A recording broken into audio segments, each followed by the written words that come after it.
अस्सलाम वालेकुम नाज़रीन, आप देख रहे हैं सूरज टीवी HD। मैं हूं आपकी होस्ट हुस्ना नूरीन। खबर से अपडेट करती चलूं।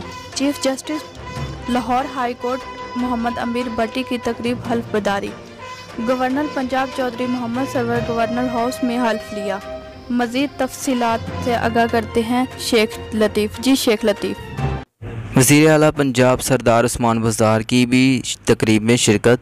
Core commander Lahore lieutenant general Mohammad Abdul Aziz और naval station commander Amir Iqbal Khan भी शरीक।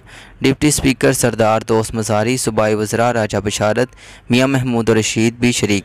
सूबाई वज़ीर मोहसिन लगारी और ख़तून मोहतसिब नबीला हाकिम अली और IG पंजाब की भी शिरकत। लाहौर हाई कोर्ट के जजेस साहिबान, एडवोकेट जनरल पंजाब अहमद अवैस और वकला तंजीमों की नुमाइंदे भी शरीक। चीफ सेक्रेटरी पंजाब जवाद रफ़ीक मलिक और overseas member board of revenue Babar Hayat Tarar भी तकरीब हल्फ बर्दारी में शरीक हुए। शिरका की जस्टिस अमीर मोहम्मद भट्टी को चीफ जस्टिस की जिम्मेदारी संभालने पर मुबारकबाद पेश।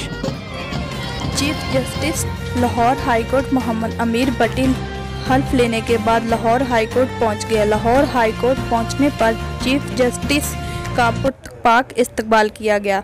चीफ जस्टिस मोहम्मद अमीर भट्टी को पुलिस के चाको चौबंद दस्ते ने सलामी दी। चीफ जस्टिस मोहम्मद अमीर भट्टी ने गार्ड ऑफ ऑनर का मायना भी किया। मज़ीद खबरें और अपडेट्स के लिए देखते रहिए सूरज टीवी HD।